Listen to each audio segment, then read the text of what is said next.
A new wave has formed for Season 2, an epic tour that ends with a new legacy. The OGs are back, ready to defend their legacy, while fresh meat joins the competition, eager to make their mark. Who is willing to battle door-to-door and conquer 2024? Buckle up, because the season of a lifetime is among us.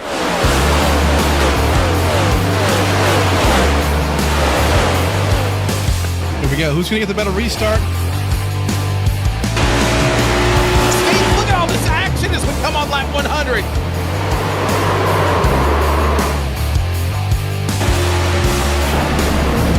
Oh, second. Gonna go around. This could be the big one.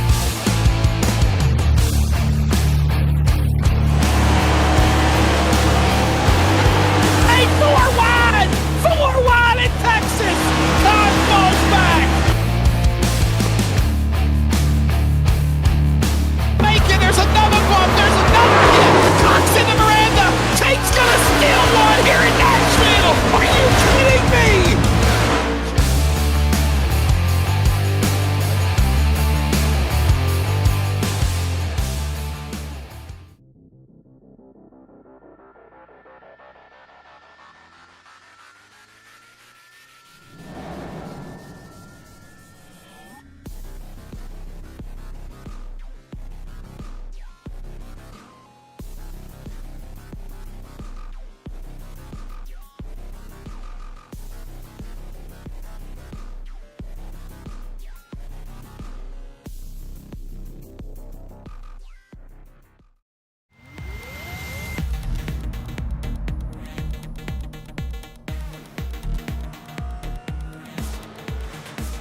The road to the playoffs draws through Pocono Speedway, and this is one track you don't want to miss the action at. The twists and turns and no turn 4 as we roll through the Pocono Mountains through Pennsylvania and on to race 11 of the No Limit Racing SimWrap Market Series here on Pit Stop TV. Welcome to the show, ladies and gentlemen. I'm Zach Murtis. If you were expecting Andrew Cardinale IV, he is unfortunately not here tonight to lead you on what is going to be an absolutely outstanding night of racing. That falls on to me, Scott Sheave, alongside. He is running a little bit behind at the moment, but we are here for race number 11 at Pocono Raceway for the SimWrap Market Series. Practice just getting ready to finish up, and we are in for one heck of a show tonight, ladies and gentlemen.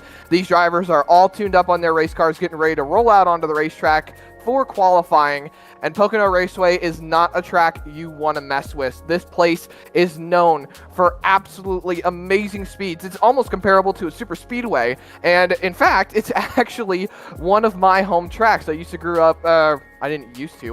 grow up in the Williamsport, Pennsylvania area, birthplace of Little League, so I'm about an hour and a half drive from the Pocono Raceway when I was about 10 years old, and I've been to this track a number of times, and I can say for certain this facility is top tier. A lot of people like to say that it is actually 4 turns, but I can assure you it is not here at Long Pond, USA for the Pocono Raceway. 2.5 miles, like I said, comparable to a super speedway. And I mean, personally, this is one of my favorite tracks on the schedule. I am particularly favorable to Charlotte Motor Speedway, but Pocono Raceway has always been near and dear to my heart, and I can tell you for certain this is one track that I definitely want to win at one day on the NASCAR circuit. But in any case, point standings for tonight. Zach Millett coming into this race, 4 wins on the season out of Benefield, is closely behind with 3. Zach Millett actually just won the last race just a week ago at Darlington Raceway.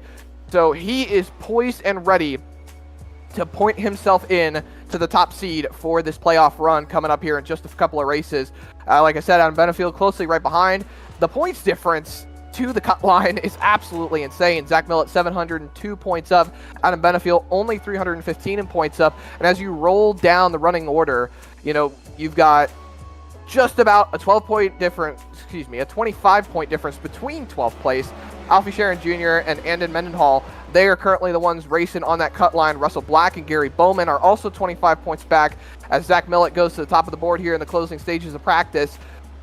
Really, it's those 3 that you're going to be looking out for tonight. If I'm not mistaken, all 3 of those drivers are here tonight. Russell Black is currently trying to set a better quick time at the moment. Gary Bowman a little bit further up as well. So those 2 are looking a little bit better overall compared to the 99 of Alfie Sharon Jr. So he's looking to try and pick up a little bit coming out of practice into qualifying. But as the schedule rolls on, you got to think about what's going to happen for these next couple of races. Pocono Raceway is only the 11th race out of 12 for the regular season. Richmond Raceway is up next, and if you're going to point yourself in, you've got to do it now. 4 wins for Zach Millett, 3 for Adam Benefield, so that totals to, 7? So more than half this season has been dominated by 2 drivers, and you had Vicente Salas get a one-off win over in Coda, I believe it was, on the road course.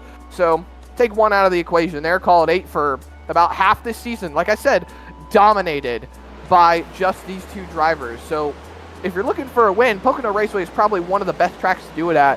Super Speedway-esque, so the draft is going to be super big down the straightaways, especially Long Pond straightaway going into the tunnel turn. Actually, I think Long Pond straightaway is going into turn number 3. I always mix those 2 straightaways up, but in any case, Richmond Raceway is up next after this race, so not a lot of time left. If you're going to try to get a solid points day, you can't have a bad day here at Pocono Raceway. And as practice winds down for these guys, you see Zach Millett at the top of the board. We are rolling straight into qualifying. Tucker and Moultrie, they were able to turn some fast laps as well, put themselves up into the top 3. And I think rolling into qualifying right now, these guys are absolutely going to have the time of their lives trying to figure out where they can place this car and move it around here at Pocono Raceway. The big thing for me, honestly, when it comes to Pocono is turn 1. That is always the biggest thing here at Pocono Raceway. It's probably the corner that you really need to set your lap up for, because if you don't hit turn 1 right, you're not really going to have a good overall lap. It's going to affect you going into turn number 2. You're going to lose speed down the straightaway, and you can't really afford to lose straightaway speed here. So It's like combining road course elements. You need downforce to make it through these corners with enough speed to carry through, and you need that straightaway speed to hang on as cars are rolling out on track for the first 30 seconds here at qualifying. And I am joined by Scott here, second hand in the booth. And Scott, I mean, this race is looking like it's going to heat up real quickly, real fast. These guys are out on the racetrack, scrubbing in their tires. We've got Kevin West on the racetrack right now. I mean, got to tell me, man, what are your thoughts? We got a long race ahead of us. Yeah, I mean, look, we had a long race last week at Darlington, 250 laps. It was a session mistake, but man, we had an extra 60 laps. It was a heater there at Darlington, but this isn't Darlington. This is a tricky track like Darlington, but it's the tricky triangle. And I was telling Andrew last week, I've never gotten to see a race at Pocono, and so tonight here is my first time for that. And man, it is a difficult track. This track, you know it. You were just talking about it. You know, based off of Indy and some other corners, off of other famous racetracks around America. And this is one that is in the driver's hands. Absolutely. Like you said, all three of these corners here at Pocono Raceway, they're all based off of three different racetracks. You're going to have to remind me which one turn one is based off of. I know it's like an obscure track somewhere across the United States, but turn two, Kevin West right now, he's going through there. That's based off of Indianapolis. And then as we roll into turn number 3, that's based off the Milwaukee Mile, which it's a nice facility, I'll admit. Milwaukee has a great racetrack, so I always love seeing cars roll through turn number 3. They always put on such a great show coming to the start-finish line. As Daniel Wiles goes to the top of the board, a 54.22. That's going to set the pace for the rest of the field. Kevin West comes across the line, 54.17. Call it quick time for the 0-1 car. Man, Kevin West, fast last week at Darlington, tried to pull out a late race strategy, just could not quite hold on at the end, came home second. But Kevin West going fastest right now. And let me just tell you, Zach, that turn 1 is based off of Trenton Speedway. So that is where it is based out of, 14-degree banking. So Trenton Speedway is your turn number 1. On board with Kevin West as he rolls through turn number 2 once again on his second lap. He's already set the quick time. He doesn't necessarily need to push any harder. He's got it cleared by about half a tenth of a second, which is a crazy way to say it. But hello, Zach Millett. Top of the board, 54.04, and Daniel Wiles goes quick once again. Joseph Tucker comes in, and he takes second on the board, and Kevin West goes across the line, and he is going to have to settle for what seems to be second. Just barely misses out on that quick time as he shuts it down through turn number 1. And we take another look here. Going off of turn number 1 is going to be Zach Lindgren. Yeah, Zach Lindgren, running in the top 10 last week in his 85 machine, was stuck in the mid-pack for quite a while at Darlington, but was able to prevail and get a top 10 finish. Lindgren, his best lap right now at 54.06.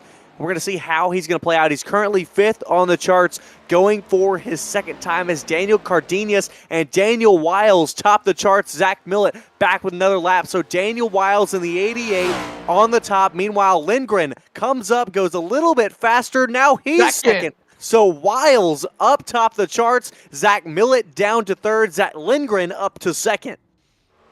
Only less than a minute as we are slideways. Oh my goodness. The 39, Joseph Tucker through turn 1. That's going to totally derail his lap, but one heck of a Tokyo drift, we'll call it. And he's going over all the bumps on the apron here at Pocono Raceway. Oh my goodness. The man has already set down one heck of a lap to keep himself up inside the top 10, and that is where he's going to have to remain.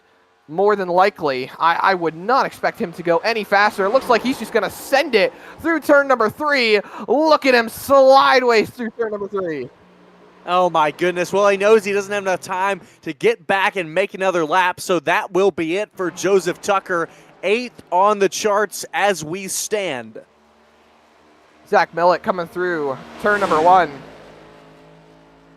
Nothing really going for that car at the moment. He's already turned both his laps, and as qualifying ticks to a close, that is going to be the end of the race, or, well, the end of the qualifying race, we'll say, for these drivers, as we had 21 of our 22 drivers on the night set a qualifying time. So the grid is set here at Pocono Raceway, and we are ready to go racing for what is going to be 80 laps the distance. And I'll tell you, I am about as ready as anyone else to get this race underway. The cars are on the grid, and let's go through your starting lineup. Rolling on the first position, Daniel Wiles, and to his outside is going to be Adam Benefiel. They're going to be taking the front row here at Pocono Raceway. Rolling in third and fourth is going to be Zach Lindgren and Zach Millett. Zach full second row, so that's going to be one heck of a roll-off right there. Dalton Tucker and Dylan Cardenius are going to be rolling off 5th and 6th on the starting grid. Kevin West and Joseph Tucker, 7th and 8th, and then 9th and 10th to round out your top 10, Michael Moultrie and Gary Bowman. And then back there in 11th will be the 64 of Russell Plack. To his outside will be the 37 of Andon Mendenhall. Edward Jurgen back here this week, qualified up in the top 15. He's in 13th, and 14th will be that 44 of Matthew Taylor. Then 15th and 16th will be 07 of Jeremy Brown and the 9 of Matthew Montgomery. Then in that ninth row will be Jared Bushon in the 27 and Sean Bounty in the 34. And rounding out your top 20 will be Brian Ruisi and that 58 of Richard Lanning. Only one row left on the grid. That's going to be Alfie Sharon Jr. and Christian Light to round out your field of 22 cars. And as the rest of the cars roll on to the staging grid now, we've got, like I said, 80 laps the distance, and the track temp. That's going to prove the interesting part for these drivers right now. The track and the air temp here at Pocono Raceway is going to be relatively tame, honestly, from what it looks like. Race Info has shown that it's not too terrible for these drivers, and the conditions on track, it should be relatively simple. I mean, 74 overcast, track temp's going to be about 89 degrees. You know, it might prove to be a little bit slick, but otherwise it looks like it's going to be pretty tame. I mean, I wouldn't expect to see these guys all over the place, maybe sliding too much, but as we roll through, Whiplash race details for tonight's race at Pocono. 80 laps, like I said, that is going to be the distance for these drivers tonight. They are, if I remember correctly, actually, yeah, they're going to have 5 change sets for tires tonight. I believe it's 1 on the car, and then 4 change sets in the pits, as we seem like we're having a little bit of a graphics issue with paints getting the load right here on the broadcast, but we'll be able to get that cleared up real quick as we roll through turn number 2. And Scott, I mean, as we get in here, I mean, this is going to be, they're rolling to the green. This is going to be one heck of a race, I'll say. It's gonna be one heck of a race. It's going to be a long race, like you talked about. Give a quick shout out to all of our partners here at the channel: Simrat Market, Apex Sim Racing, IMB Racewear, Moza Racing, RS Button Boxes, Team Conti, Sim Performance, Track Bar Media, The Butt Kicker, Extreme Graphics, and of course Cyber Edge Hosting. Zach, they are doubled up, ready to go while we are refreshing these paints. It's going to be a long one. It's going to be tricky, and I'm going to say that word a lot tonight. The tricky triangle always proves difficult, but as they roll, Barney the flagman with the green flag in hand, and we are underway at the Pocono Raceway.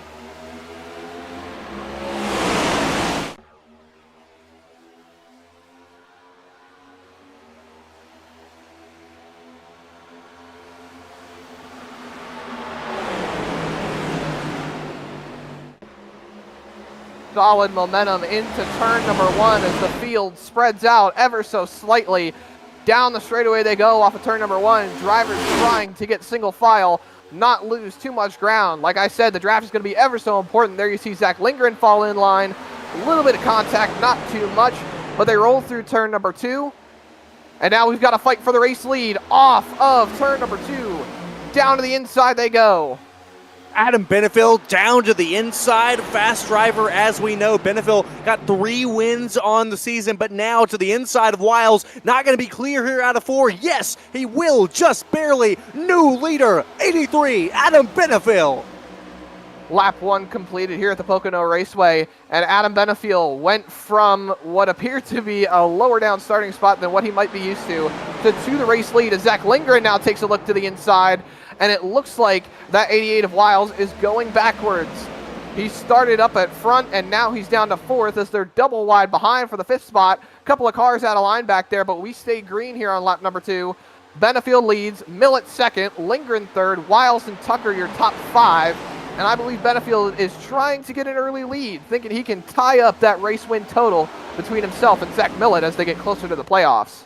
Yeah, the two wins leaders currently 1 and 2 right now. Then Lindgren, Wiles, and Tucker. Daniel Cardenas now has moved up a little bit in these charts. Started back in 8th, and now he's up to 6th. Your next battle back there is back for 11th. It's between Russell Black and Matthew Taylor.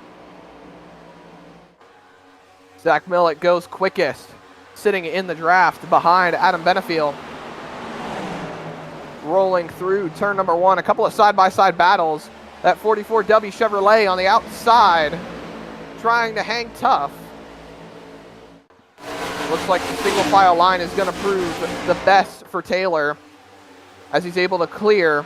Well, then maybe not. Going into turn number 2, they're still side by side, and that's the place where you lose the most time really staying side by side is turn number 2. The fact that they're still close together is absolutely shocking. The only side by side battle on the field right now. Yeah, they're losing time. They're losing time to people in front of them. Now single file out. And then Mendenhall gets in front of Russell Black. So they've decided it all single file through the field, but looks like someone's making a move down on the inside into turn number 1. Lindgren goes quickest, sitting in the draft. Millett charging for the race lead, side by side into turn number 1. He had the nose. He has to give it up. He's not going to have the momentum to take advantage of it. Now Lindgren up to the top. Millett nowhere to go really to actually stay with these guys, so he's going to lose ground, falls back in line behind Lindgren. So that is a new second spot for Zach Lindgren in that 85 car. And he is rolling through turn number 2. They get back single file. We keep on rolling. We keep on rolling here in this session. And man, these drivers are all out putting it on the wheel. Millett loses a position to Lindgren, trying to make a move for the race lead. Man, look at how close they get to the wall there out of turn number 4. But look at these top 3. I mean, they are nose to tail right now. These are 3 of your fastest drivers. Obviously, we know what Benefiel and Millett can do, but Lindgren, we've seen him in a handful of races here in the Simrat Market Series, and he has been fast. Now he's making an attempt for the lead on the inside. Side by side, down the straightaway they go into turn number 2 here on lap number 5. Lindgren has a shot. He wants to take advantage of it. Rolls into the corner, new race leader, Zach Lindgren, no challenge as he makes it through the corner. It looks like Benefiel knew that they were going to stay side by side for too long. He didn't want to give up the spot to Millett, and now they're back, single file racing. You see Benefiel taking a bit of a higher line through turn number 3, trying to carry more momentum off as a couple of cars tag the wall. Yeah, man, you see how close they get to the wall there at turn 4, just bringing that momentum a little bit wide there in the back. Meanwhile, Michael Moultrie looks down on the inside of Daniel Cardenas into turn 1, makes the send. Will Cardenas try to pull momentum out of turn number 1? No, he will not be able to. So that's Matthew Moultrie up 4 positions from the start of this race in his 29 green machine. Single file racing is the name of the game tonight. They continue to roll on. These drivers are working to really keep the tires underneath them, in my opinion. A long race proves hard on the tires here at Pocono Raceway. Side by side, once again, Cardenas to the inside of Michael Moultrie. Not going to have the nose in front, coming off of turn number 3. Back single file. Yeah, that momentum on the outside is key there out of turn 4. This front straightaway is so long. I mean, it feels like you are driving in a straight line forever as we look here along with Matthew Montgomery. Has a problem there out of turn number 4. He is slow here down in turn number 2. Gets passed by Brian Risi. Did he have a problem? Or does he still have a problem? We're going to have to see what happened to that of the 9 car. But still, single file all over this racetrack. It's all about single file, like you said, Zach, and it's about the draft. That's something that we didn't get to mention, or you did when I hadn't quite been able to get here yet. But it is important here at a long track like Pocono. Absolutely. There's elements of Pocono Raceway that make it seem like, they make it seem like it is a super speedway, but at the same time make it feel like a road course. If you stay side by side for too long through a lot of these corners, you're going to give up a lot of time like you would at a road course, as Michael Moultrie goes quick time here on lap number 8. But the big thing about it being a super speedway is the draft. The draft is so mega important for these guys being able to hang on to that track position. We look here at the back of the field. These guys are way off the pace because they don't have that big toe that the rest of the pack does. You see a couple of cars lingering in front. There you see the rest of them just out of camera shot. So when you lose that draft, even ever so slightly, if you fall behind by more than maybe half a second, 6, 7, 8 tenths, that's when you're going to start feeling the effects of not having that draft. The car is not going to have that low drag where it can suck up to the car in front and really have more acceleration, get more horsepower out of these motors. And, you know, if you can't keep up, it's just not going to be able to happen. As we got a side-by-side battle once again. It's Cardenius that they're still going at it lap after lap after lap, and then there's right behind them, that's Joseph Tucker giving Moultrie a little bit of a shove into the corner. But Cardenius looks down to the inside. Meanwhile, this is Zach Millett looking for a move on Adam Benefiel up for second position. Pokes the nose out here on the back straightaway to try to get air to that radiator. Don't want to overheat these cars. That's something, Zach, you stay in line like this for so long in this draft that you can actually not get enough air to your radiator and start overheating. You got to make sure you peek out to the inside and make sure to get air to cool off that engine. Yeah, that's one thing I like to do when I'm running a super speedway. If I'm bump drafting somebody, I do not like to stick right on their bumper. I like to give about a half a lane to the inside, maybe to the outside, whichever lane we're running, so I can keep some air on that nose and keep pushing. And it definitely works. It works so good to be able to keep air on the nose. Oh my goodness, on the nose of that race car as we ride on board with Joseph Tucker.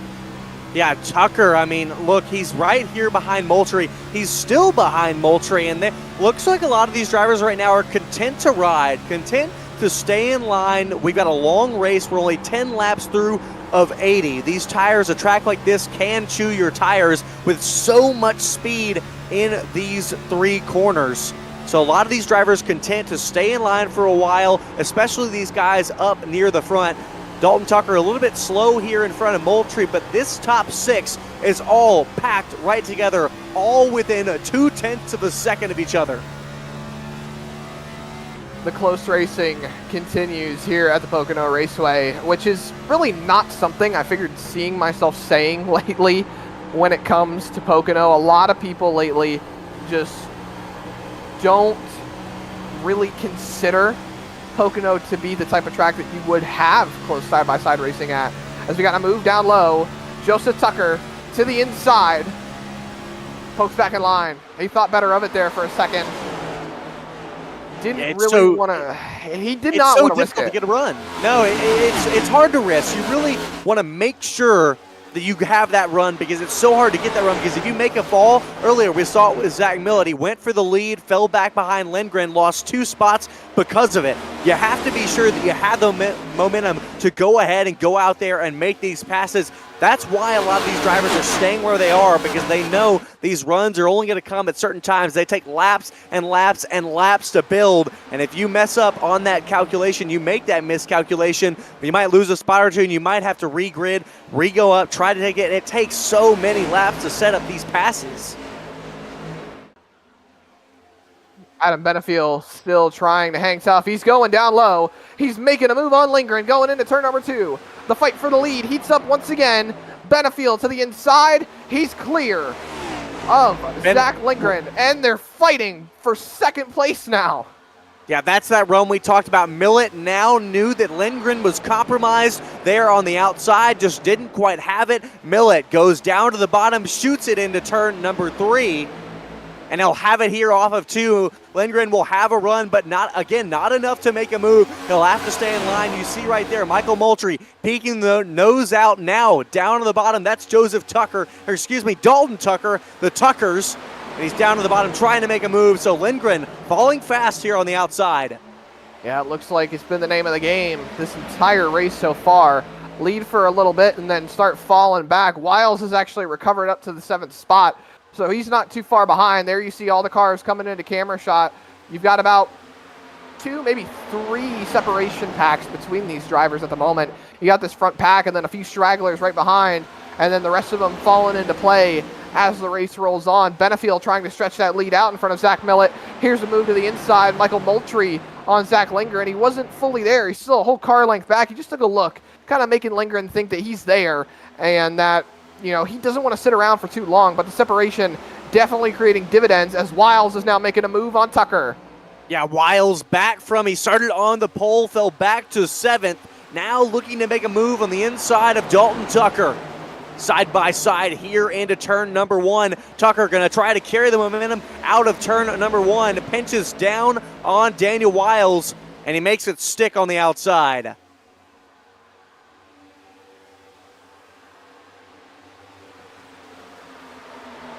Still single file racing. That has been what we've seen really the entirety of the night here at Pocono Raceway. Only 15 laps into this event. So not a lot of time really wasted on track. You see Lindgren there looking on making a move on Zach Millett as we roll through the speed shot cameras. God, I love the speed shot cameras, Scott. They always give us such great angles of the racing going on. Just the sheer speed of these cars flying down the straightaways. It is really awesome, especially camera on the start-finish line like that. Daniel Wiles here still looking around to Dalton Tucker right in front of him. Wiles continues to try to move up, but he's stuck in 7th. Meanwhile, Moultrie continues to stick his nose out. You'll see it continually all day long. Drivers looking to the inside either to make a move or clean out their nose and get cold air to that radiator. That they will. I don't think clean air is going to be too much of an issue right now. These drivers are going to be in traffic majority of the night. They're just going to have to get used to it. The fact is that they're not tucked up on the bumpers, so they're not really too worried about getting those cars overheated and whatnot. As Wiles takes another look to the inside, that's not going to prove to be beneficial for him. He's going to have to follow in line because the draft is just too powerful to hop out on your own, and you're just going to have to stay in line, not really give up that track position. It's just going to have to be sit around, be patient. That's the best way to go about it.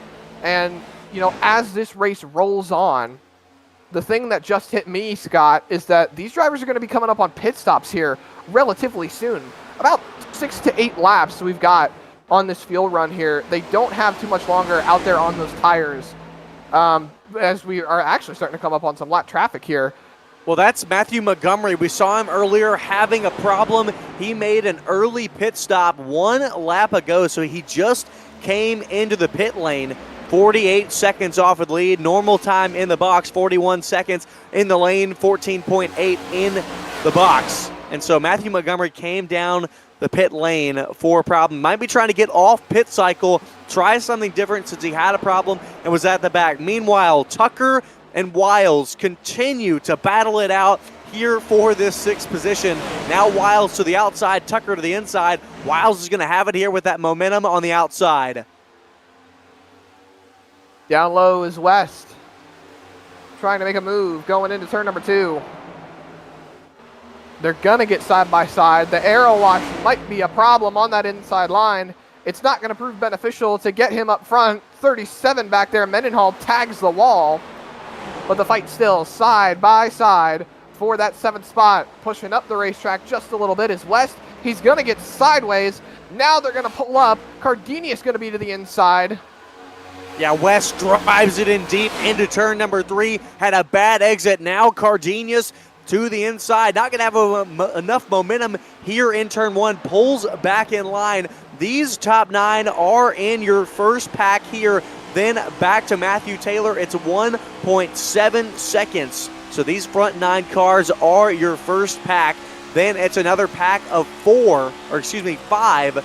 Then it's another pack there back to Jeremy Brown. So there's, like you said, there's still these 3 individual packs. Then Edward Jurgen, Christian Light, and Matthew Montgomery all on their own separate deal, all having issues. The race continues on, though. As they say, the show must go on as we roll on through. Like I said, we're rolling up on pit stops here. So I'm interested to see just how these guys pit off strategy. The big thing that's a concern for me, Adam Benefiel.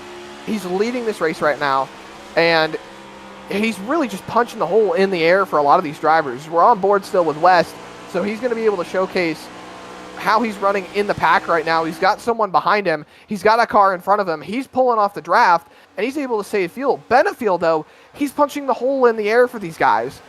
That is allowing them to save fuel, and he's just out there burning away in his tank. So he might have to pit a little off cycle from these guys. Might have to. Just going to have to see. Again, this is not one of those regular super speedways where you can save a ton of fuel, but you can draft, so you can save some fuel. But while we were there in the back looking at West and Cardenas and Tucker and Wiles, Michael Moultrie has moved from 5th up into 2nd. He got around Lindgren. He got around Millett. Now he's looking to take that lead for himself. Has a charge here into turn number 1, but will still back out of it. Will time it right, sends it into turn number 1. That's going to leave him wide open and vulnerable here to the 31 of Millett, but he's able to hang on out of turn number 1 and keeps the momentum. All the way down to the yellow line almost is Zach Lindgren. As he got poked out of line, he's going to try to fall back in. He's got Wiles to his outside, but they will get single file rolling through turn number 2. The lap traffic still well up ahead of them, so not really too much of a concern as they continue to roll on, heading on to lap 21 as they roll past the flag stand. We are soon getting into pit stops. Within the next 2 to 3 laps is when you'll start seeing cars duck down into the pit lane, unless someone wants to make an early cycle into pit road. That would be mega for these guys, as they need to find a different strategy. It's what they always say. If the guy in front of you is doing good, do what he doesn't. Try something different. Make your strategy work for you. Yeah, and I think, Zach, if we're going to see those calls, we'll probably see them at pit stop number 2, maybe near the end, because there is still time, especially these guys up in this top 9, all still in the same pack, all together, as we see Lindgren getting passed here on the outside. Wiles now moves himself up into 5th. The 44 and Matthew Taylor and Mendenhall all coming to pit road here on this lap. So you'll see drivers up out of this front lead pack coming to the pits this time. That's what you love to see. Drivers having open communication on the radio. It's one thing I love about the iRacing.com sim, and we're able to listen into these guys up here in the helps booth us out up here. Tabs. That's right. That it does, Scott, and we are loving every second of it because it keeps us posted on a lot of the pit strategies. So a lot of them are really just starting to hit that first section of the window that's going to keep us in the loop at the moment. Matthew Taylor, Andon Mendenhall, Sean Bounty, they're all in the pit lane at the moment. We continue to roll on the fight up front. Now you start to see how these guys are going to respond with their pit strategy, because what's the thing they always say? You never want to be the guy to pit first. No. You don't want to be the one to start the cycle, but someone has to. Someone has to get that ball rolling. And let's also look at this. The sun starting to peek out of this overcast sim here. So the little bit of sun on the track might make this track just a little bit more slick. Because again, this cool air, it's not perfectly cold, but the colder that track is, a little bit more grip it'll have. And so right now it might be warming up a little as we see a dive to the inside for Michael Moultrie here into turn number 1. Side by side, a battle for the lead. Moultrie on the inside, Benefield on the outside, but Moultrie slow off of turn number 1. That's going to allow Millett to go by on the outside, and maybe even Joseph Tucker. No, Tucker dives down to the inside of Moultrie. This is where the race starts to heat up, but this creates a problem, and it's one problem I actually brought up in the BRB Butt Kicker Cup Series last night. These guys are side by side, and some of them might start heading to the pit lane, which is going to create an issue with bottlenecking because, well, you know what? It might not, because some of these guys might be able to get down there. It's a wide entry to the pit lane, but as we roll past the start-finish line, no takers to the pit lane. We're nearing the end of the window, as Andrew likes to refer to it. He likes to give them about a little bit of a lap or 2 extra. So we'll call it about lap 25, 26 for these guys to be able to make it into the pit lane. But the fact that Adam Benefield is still on the racetrack after punching the hole is definitely an interesting headline, to say the least, because I was not expecting him to stay out with the rest of this crew, being that he is burning the most fuel out of any of these guys. Maybe he's getting a little bit of a draft off the lap car. You never know. Well, you got to pit with people. I mean, if Adam Benefield goes in alone, then he is absolutely stuck.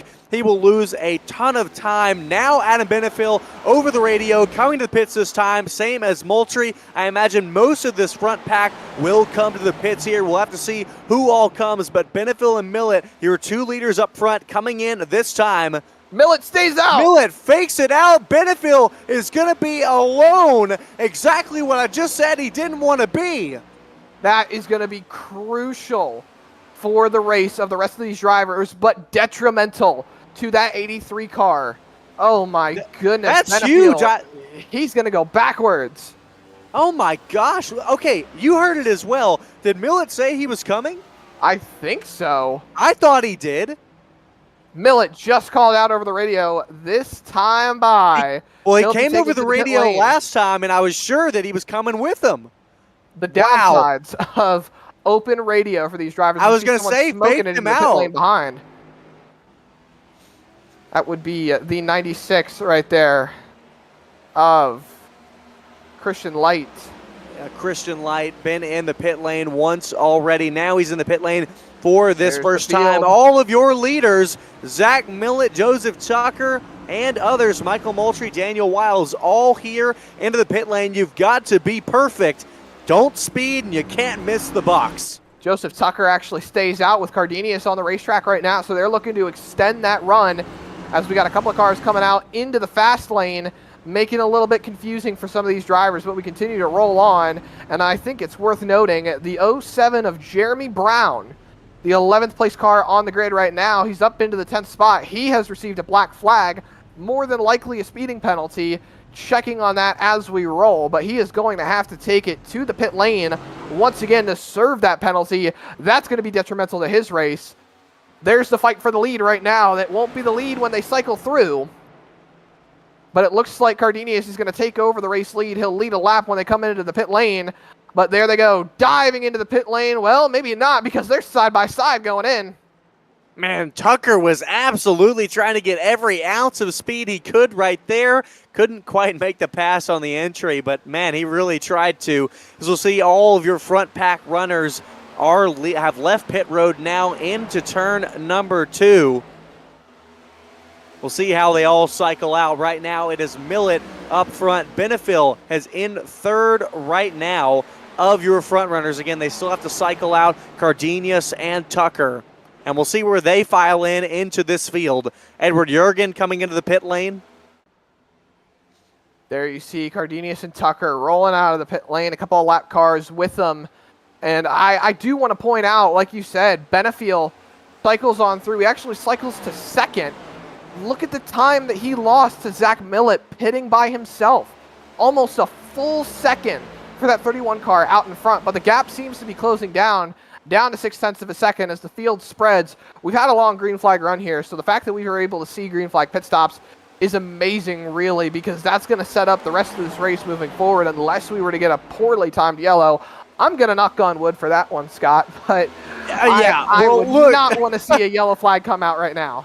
The great thing about these drivers, I mean, I've been with the Simmer Night Market Series all season long, and these drivers are some of the cleanest I have ever seen in iRacing competition.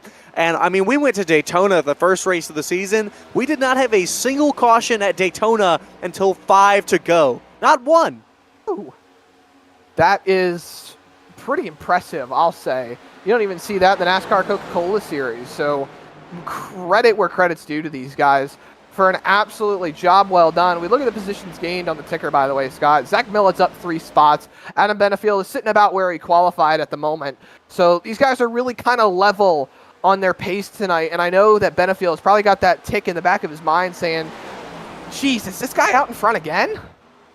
Well, I mean, yeah, that's what a lot of people think sometimes, especially with both of these. But, I mean, Benefiel and Millett have been so strong. And one thing, I know you mentioned it when y'all went through the points and with the schedule, but this point standing is so close between a lot of these guys on the bubble trying to make it into these playoffs, because this is the second to last regular season race. Only 2 more opportunities for some of these guys right out of that top 12 to make it in. And in Mendenhall, Russell Black, Gary Bowman, 3 of those drivers. Bowman in here tonight, running 13th right now. Russell Black right now, he's running in 14th. And in Mendenhall, they're in the back. Well, he's running 11th right now. So a lot of those guys trying to have a good day and outperform some of these other guys like Matthew Taylor, Joseph Tucker, Washawn, Wes, Sharon Jr. These guys are battling it out. It is close at the line for this top 12 to make these playoffs, Zach. Yeah, right now, Alfie Sharon Jr. running the lowest out of all those drivers, and he has got to pick up some sort of pace tonight if he wants to gain a little bit of points on the gap. I want to take a shout out to the partners here in the SimRap Market Series: Apex Sim Racing, IMB, Moza Racing, Button Boxes, Team Conti, Track Bar. Oh my goodness, I'm having a little bit of a freeze Track on Bar my end at the Media. moment. Thank you there, Scott. The Butt Kicker and Extreme Cyber Edge Graphic. Hosting and Street Graphics. Thank you. Just having a hear little it bit from- of an issue on my end, but hey, we're You're all good. good here. I hear it from Andrew all the time. I've got those all memorized in the back of my head, getting to hear how he says them normally. Back to our ticker. All pit stops completed. All drivers have been in once. And I think this is one of the only races where I've seen that there is in the pit column of my timing screen, it's all ones. Nobody has been in for extra service. None of that. Everyone in and out of the box cleanly here tonight. Well, I think the big thing now is that these drivers now need to consider the fuel strategy. I think a lot of them have been working into it the entire night, but the realistic standpoint now is how far they can stretch it. A lot of them pitted early at the start of that fuel run. A lot of them tried to stretch it out a little bit more. Like Cardenius and Moultrie, they stayed out a little bit later, and they're going to be the ones that are going to try to stretch the fuel. Stretch it about lap 26, call it lap 52. That gives you just about 28 laps. But when they're out of the draft, not able to save that much fuel, they're going to lose a lot more time overall consistently rather than being able to save like they want to, maybe stretch it out on 3 stops rather than 2. Yeah, I think there's some of these drivers that are going to try to make it 2, because if you can, or at least 3, because if you can save that, there's only about 4 laps of fuel that you would need, or about 3 actually, if you do the math, 3 laps of fuel that you'd need to save to be able to make it on a 2-stop. There's going to be someone that's going to try it, Zach. It just all depends on who out. Probably, I imagine it's going to be out of the top 5, but who back in the back of the pack, who out of this top 5 is going to try to make it a 2-stop, try to save fuel, and will they succeed? We saw last week Kevin West tried to do it on tire, stayed out, tried to do an alternative strategy, was so close to getting the win. Who will try the alternative strategy here tonight? Well, the strategy changes are all more apparent as we roll on, closing in on the halfway point, and I think it's a great time to allow us to step away for a second and pull up the sounds of the sim here on Pit Stop TV.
gave you a couple laps there listening to just the sounds of the sim here on Pit Stop TV. And we focus back in. The race for the lead is heating back up, Scott. Wiles has closed in on those top two, and Benefiel has really closed the gap on Zach Millett. He is right on the back bumper, heading down into turn number 1. So the race for the lead heating up as we approach the halfway mark, and hopefully Benefiel will be able to find a way through. He wants to get back to the race lead. He knows he's offset on the strategy, so getting that track position is now all the more important. Yeah, still a lot of laps left in this race, 45 laps. So a lot of time to be able to make the pass. So I imagine he'll stay behind Millett for now, save fuel, because maybe he tries to save. Obviously, we talked about it being maybe somebody out of our top 5, but why not try to save? If you're not in the lead, here right behind Millett, I mean, you never know what's going to happen. So why not try to save a little bit of fuel, because you never know. So Benefiel still here right on the back bumper, and Wiles has caught back up. So these top 3 all together within 1/10 of a second of each other. Then it's 2 seconds back to 4th place Dalton Tucker. So right now it's all about these 3. And unless we were to get a caution, I mean, there'd be pretty much nothing else anyone can do. Yeah, a couple of lap cars up in front of these leaders, but it shouldn't be any problem. Just one car, actually, further up the road. There you see the rest of the drivers in the top 5 just out of camera shot as we roll down the straightaway into turn number 2. I think Benefiel just needs to realize that this is going to be a long race and he's pit off cycle from these guys, so he can't exactly afford to go out there and keep punching the hole for them. I just sit back, wait, enjoy what I've got at the moment, a second place run, keeping Zach Millett in the heel toes, but not letting him get away at the moment. That's going to be a big thing. I think if we were to ride on board here with Benefiel and actually see just how he's working that car going through these corners, you'll be able to see he's in 4th gear down the straightaway. Personally, Scott, I would honestly like to be in 5th gear the entire way around if I'm really in fuel conservation mode, but he also can't necessarily afford to lose the space that he has on the cars behind him compared to what he's running here with the leaders. Yeah, I've seen a lot of these drivers not even shift to 5th, just staying right here. You're about to see the RPMs hit the red, but right there, they're already, I imagine it's how they've done their setup. I haven't seen any drivers really shifting here tonight, which is, I mean, extremely surprising. But right now, most of these drivers staying in 4th, as well as Benefiel, running up into turn number 3 on the outside, taking a little bit of a different line, getting air to that nose, making sure to keep that engine cool. You'll see, I mean, you can see his temps say 0. Obviously, he can read them, we cannot. But want to make sure those temps stay below 250.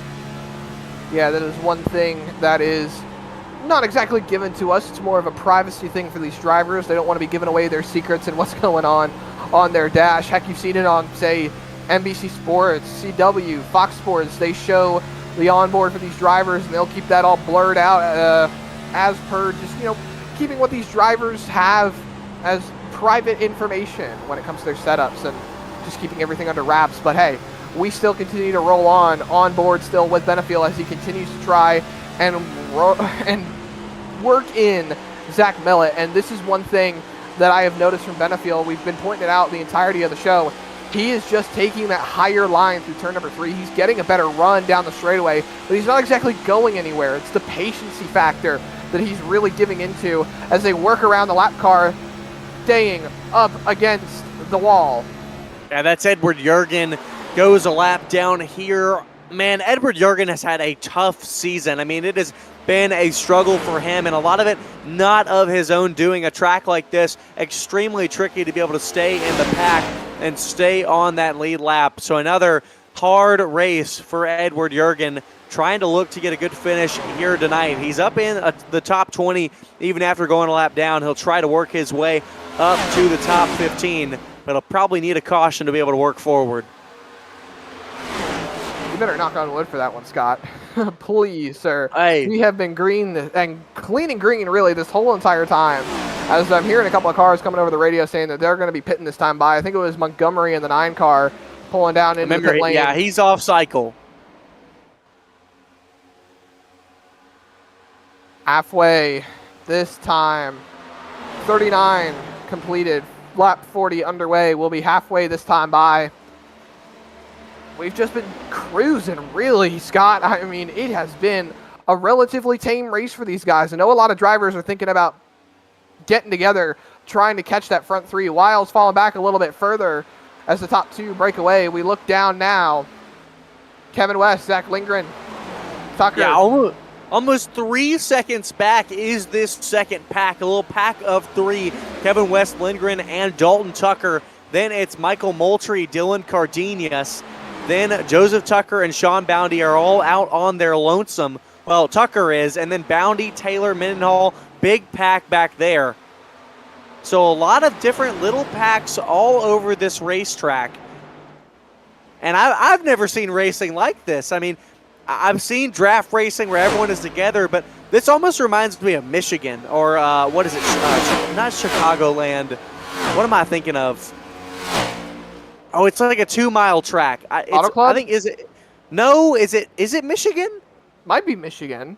It's a 2-mile track, but it's not quite a super speedway. It's a regular normal oval, but cars get so spread out like this in their little packs, but it's still single file racing. I mean, it's so funky, but it's another type of driving style here we see in these cars, and yet again, a different type of driving style, and yet we see the two rise to the top, Millett and Benefiel, always in these races here in the Simrat Market Series.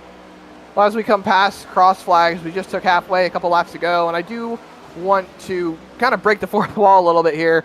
I know we don't necessarily do that too much here at Pit Stop TV, but I do want to apologize to the viewers at home right now. We are having a slight technical issue with getting these paints to load on these race cars. We've been working behind the scenes here in the Pit Stop TV booth to try and figure it out for you guys, but it has proved difficult, and we're not sure what the issue is. We think it might be a trading paints issue, but it's definitely proving a little difficult for a lot of these schemes to load up. You see some of these drivers have them, some don't. It's just a small technical issue. We do apologize once again. We've been working with it, but hopefully you guys are still sticking around, enjoying the racing we've got going on. And in fact, rolling through right now, as we've still got quite a bit of a moment, it's pretty pertinent to also talk about right now the races coming up here at Pit Stop TV, rolling on through the rest of the week and into next. You've got coming up, I believe, actually tomorrow, Thursday, rolling up as we can see the schedule graphic here in just a moment. It will be the Sarah Super Series, the Sarah Pierce Fleet Super Series. It is their Mystery Night up next, their third Mystery Night on the schedule for these guys. They've had a really great season rolling forward. I've enjoyed calling it with Andrew Cardinale IV. It's been one heck of a series rolling forward. Alex McCullum's trying to close that points gap. He's doing what he can after missing a couple of races, but I'm still on the fence on what that next race is going to be. I think I made a guess of the Las Vegas Bull Ring last night with Andrew. Oh, that's a great track. It's an absolutely outstanding track for late models. But rolling into Tuesday, going into the next week here on Pit Stop TV, January 28th, we're back at Pocono Raceway. It's a whole lot of Pocono, like Andrew and I talked about. The BRB Butt Kicker Cup Series is back as their race rolls closer and closer to their chase as everyone tries to fall in line and hopefully find their way seated in to the chase grid. And then Wednesday night, next Wednesday, January 29th, the Simrat Market Series is back. Their penultimate race before their playoffs begin, and that's going to be at Richmond Raceway. I'm looking forward to it all. It's going to be one heck of a show. But as the race keeps on heating up in the background here, they're encountering lap traffic. Our three leaders on lap 44 of 80. Zach Millett has stretched himself out in front of Adam Benefiel. And really, they're rolling solid at the moment, Scott. Encountering lap traffic relatively for the first time tonight. They've rolled past a couple of lap cars, easy peasy, but now they're encountering cars that are actually trying to race each other for position. Yeah, and look at this. Benefiel, 0.4 of a second back right here. Obviously, he's still in that draft possibility, so you'll see him be able to gain here on Zach Millett, but a bit farther back than we saw earlier, as right now they're trying to pass the lap car. That is Andon Mendenhall. He's come into the pits. He came in a second time. Some of those other cars like Andon Mendenhall, Matthew Taylor, Alfie Sharon Jr., let's see, Sean Boundy, all of them pitting off cycle right now. Those are your four drivers currently on a different strategy than the rest of this field.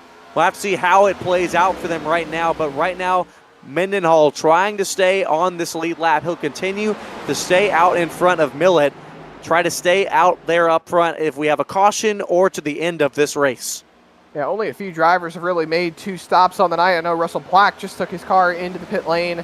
Matthew Montgomery has kept his car down in the pit lane. Jared Wishin is down there as well. So a few drivers changing up on their strategy. Not too many overall that are really going off the main cycle. So all things considered, we're still moving solid with these leaders as we roll past lap 46 on the ticker at the moment. Oh, excuse me.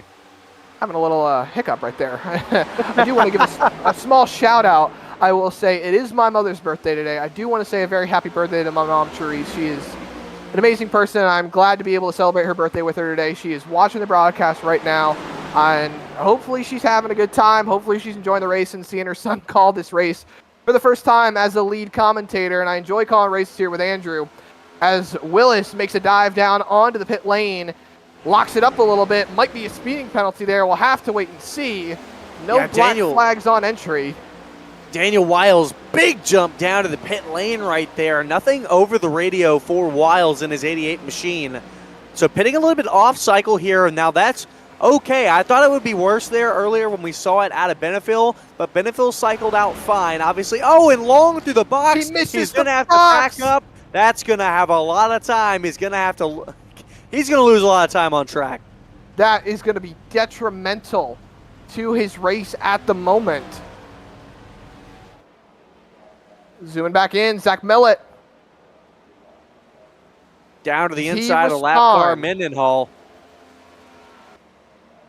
No response yet from Zach Millett.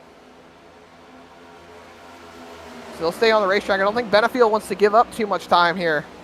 Yeah, we know after we saw Benefiel earlier, he made it 26 laps. So they can make it about 4 more laps before they absolutely have to pit out of the front of this pack. But it's right now, it's Millett and Benefiel all on their lonesome. Next car in line on this lead lap, as we see, I saw he was on my screen. Wiles gets the wall and exit. Kevin West is 4.8 seconds back to Adam Benefiel. So right now it's all Millett and Benefiel. They continue rolling on at the front of the field. Zach Millett has led 22 laps on the night. Pretty sure he's led the most laps overall so far. Got a couple more cars calling out that they will be heading to the pit lane. There goes Benefiel. He has to duck in. We knew he was off cycle from our leader, Zach Millett. It's a big lockup out of that 83 car. No speeding penalty from the looks of it. He is still rolling in that pit lane, and he is going to be able to continue on here. There's Cardenius, though. He's one of the drivers that stayed out long, so he might inherit the race lead here for a short time. Yeah, they pitted a lap later earlier, and so I imagine they'll follow about the same thing, Zach. But right now, Cardenius still out there. Meanwhile, Millett still out front on the racetrack, and Adam Benefiel down here on pit road, as well as Michael Moultrie. He's in the box right now, as Zach Lindgren also in here in the box. Benefiel, now this is Lindgren and Moultrie. Benefiel all leaving pit road. Meanwhile, Millett coming down into the pit lane. Beautiful entry. Bit of a lockup right there, but hey, we're changing tires anyway. Might as well smoke them a little bit. But no speeding penalties so far for anybody hitting into the pit lane. And we have been clean and green now for 49 completed laps. On to lap 50 now. As West takes over the lead, Tucker Cardenius falls in behind, and Millett makes it into the box. Easy pickings for that 31 car. He's up on the jack. It's going to be 4 tires, gassing away for that 31 car. Yeah, Millett, we'll have to see how this all cycles out for him in that number 31. And again, we apologize for those paints. We have tried everything we can, and it is just not working for us. Kevin West coming over the radio here, coming into the pit lane. He's got the lead right now, but it won't be for too long. Comes out of turn number 3. We'll see him dive down here, start to slow. Will Dalton Tucker right behind to follow him in? Yes, he will. So these two pit together. A lockup from West. As we focus back in. Millett, Benefiel. You can see just how much pitting off cycle can affect these guys. And really just overall getting into the box. I mean, Benefiel He spent 41.18 seconds in the lane, 14.47 in the box. We cut over to Millet to see how his time was in the box, considering the fact that he's just a second above. There you see it, 40.666 in the lane and 14.7 or 14.47 in the box. Millet fast through the lane. Just second. And it can matter right now that fourth and the second is 3 seconds between them. So if Benefit had lost that time, they would be side by side right now. Again, these two leaders, once we cycle out, will still be over 5 seconds ahead of third place Daniel Wiles. I imagine it won't be Wiles anymore because he had that problem in the box. We see Edward Jurgen slap the ball there at turn number 3.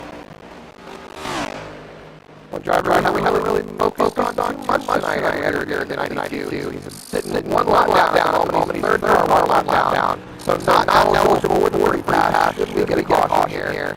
And he has just been kind of trucking along here as we roll through lap 52 at Pocono Raceway. He has actually had a great night on the run. He has a little bit of right damage to get there on that race car. Not exactly doing him any favors here at Pocono Raceway. It's definitely going to hurt aero-wise. Not really after anybody. 2 cars in front of him. So there's no wrap for him at the moment. There's nothing he can do. He's really just cruising, which is another thing that's super similar to your casual speedway as we cut back. This is your fight for the race lead. Not on track at the moment, but as it's stuck like this is what it's going to be. Benefield back in front. Zach Millet. He takes over what will realistically be the race lead at the top to finish up. It was a beautiful pass. I mean, Benefield and Millet, they talk over the radio almost every race. They love racing and battling each other. They always have it so much fun. They always love to do it. They're such clean racers. They battle well against each other. They battle each other almost all season long. Right now, Millet won 4 times in the series so far. Benefield, he's won 3. Looking to tie it all back up here with 27 laps to go. That's a long time here at Pocono. And a lot of things can happen up here for these 2 front leaders. Like I said, 27 laps to go once we cross the flag stand. This time by Tucker still out on the racetrack. He's sitting a clean margin out in front of Benefield. There you Wiles a little bit further down in the background. He's just cruising on at the moment. He's a little bit off cycle now from the driver up in front. All things considered, though, Wiles having a great night sitting in the third spot. There's the car coming down into the lane. There's Tucker. Tucker. Brings it down in the lane at 39, gives away the lead back to Adam Benefield and Zach Millet. But you mentioned Wiles. He is having a great night in third right now. He's running well last week at Darlington in the top 10. Currently sitting 7th in the overall point standings and needed a great night here tonight, and he's having it right now. Should be pretty much a lock for this playoffs if he can finish in third tonight.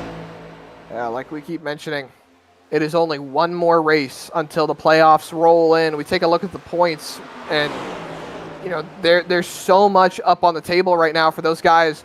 They're on the cut line. Like we said, Alfie Sharon Jr., he's only sitting about 25 points above Andon Mendenhall and Russell Black, and both of them are having great nights. Andon Mendenhall inside the top 10, Kevin West in the top 10 as well. Alfie Sharon Jr., he's sitting 11th right now. Gary Bowman and Russell Black, they're sitting a little bit further down the running order. So this is going to be beneficial for guys like Mendenhall and West to create that points gap, give themselves a little bit of distance going down the running order for Alfie Sharon Jr. They're going to close up a little bit, but it's going to take realistically a miracle over these next 2 races to close that 25 points gap if they do not get the car count that they need. Well, and let's look at this. Alfie Sharon Jr. and Mendenhall 12th and 13th in the point standings right now. One is in, one is out, and they are running nose to tail here on the racetrack right now. Andon Mendenhall just in front of Alfie Sharon Jr. So look at that. 2 races to go until these playoffs, and the drivers, one inside, one outside. They are almost nose to tail here on this straightaway. And so you can't write it better than these 2 drivers right here, nose to tail. That you can't. That Flow Racing Chevrolet still trying to hang on to what he's got.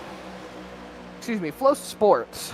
I'm so always tempted to say Flow Racing nowadays just because there's so much going on with the Flow Racing group, with the NASCAR Productions and whatnot. There's so much more coming to the Flow Racing app, and it's really the only thing I use. I don't watch hockey. I don't watch football that much.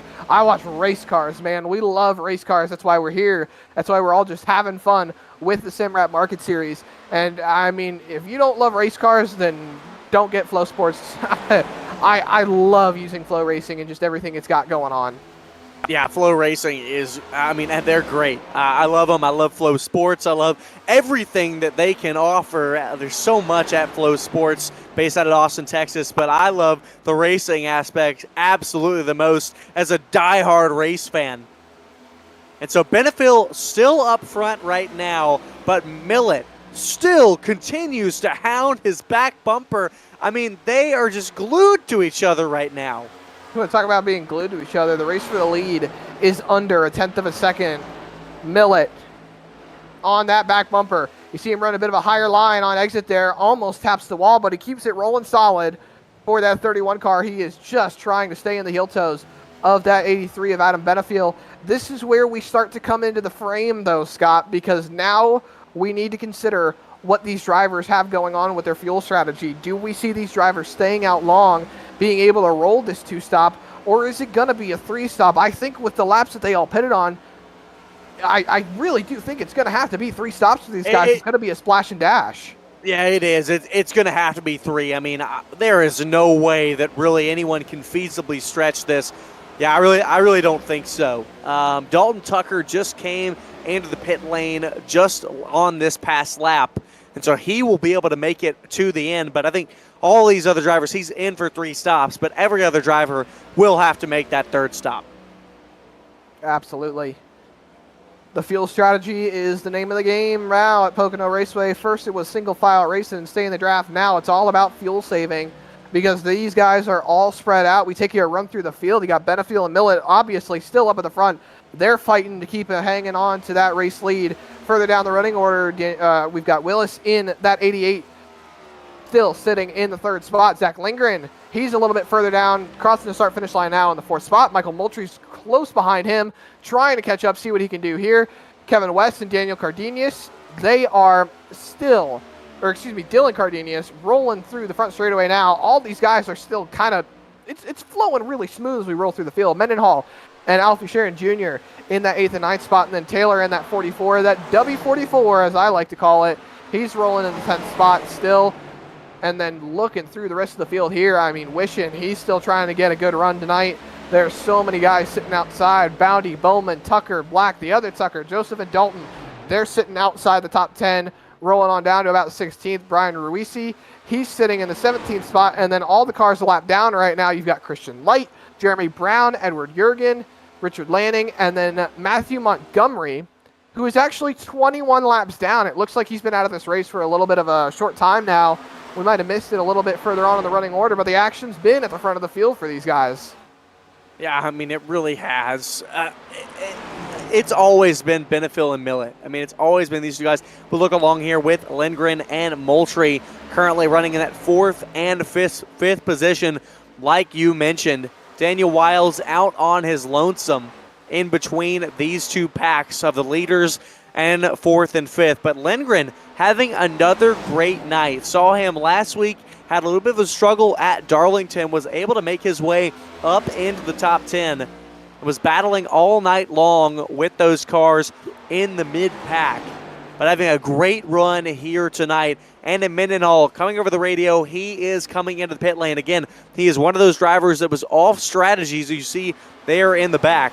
One driver coming into the pit lane and Mendenhall coming here. This time, this is one of those cars like him and Alfie Sharon Jr. that are off cycle. Sharon Jr. calling him as well as Taylor. This is my big smoke right there. Alfie Sharon Jr. smokes it hard coming into the pit lane. Surprisingly, no speeding penalty. The man is still rolling. He got it slowed down enough coming into the pit lane. That was one heck of a move there by the 99 to keep his race alive. That was beautiful But the short pit is what I like to see out of these drivers. Take a look at the replay there to see if he actually got it slowed down enough and really kept that car all 4 wheels rolling. He did an outstanding job to not get a speeding penalty. I mean, he really did. I really thought he was going to be speeding there. It was so close. All 3 clean in the box, out of the box. And all 3 stay together here in a little pack. Back up front, it's still Beneville leading Millet with under 20 laps to go. Still bumper to bumper. That's the way it's been the entirety of this race for the 83 and the 31. They have not given up on each other. Just staying super close to together as we roll through into the replay of the pit entry for the 99 of Alfie Sharon Jr. There you see him coming out of the box. This is a little bit later on, but we're taking a look now at when he smoked it into the pit lane.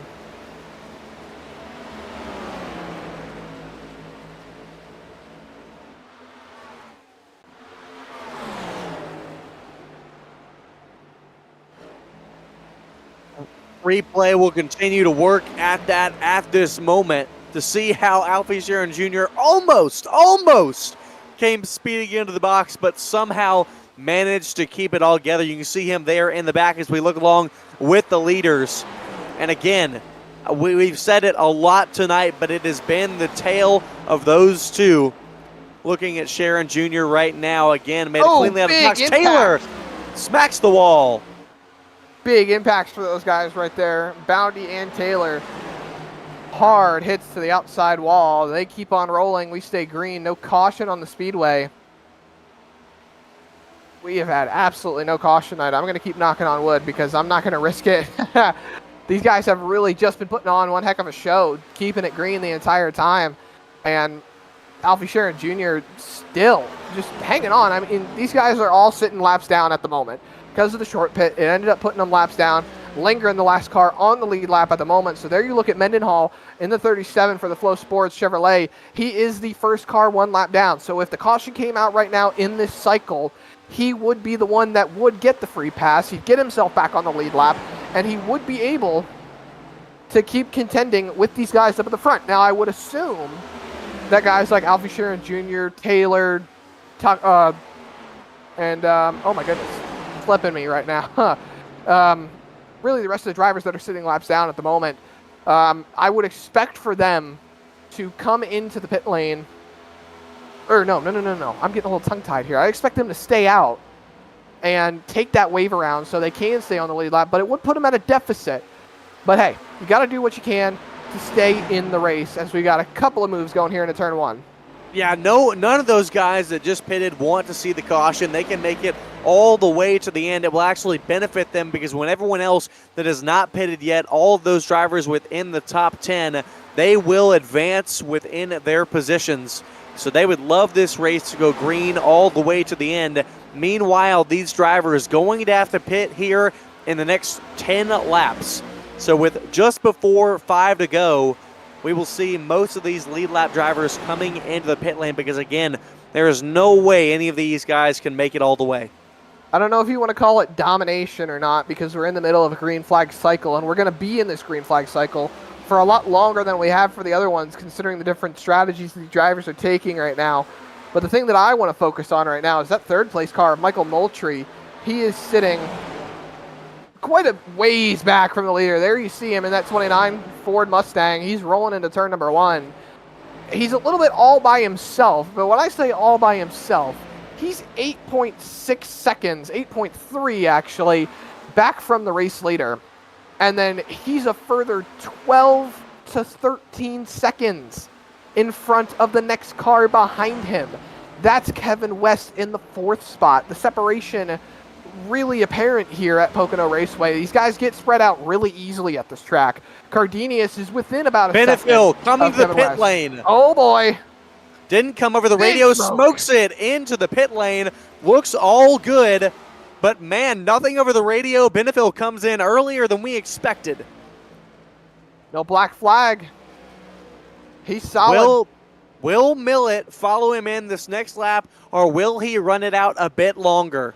He has to respond.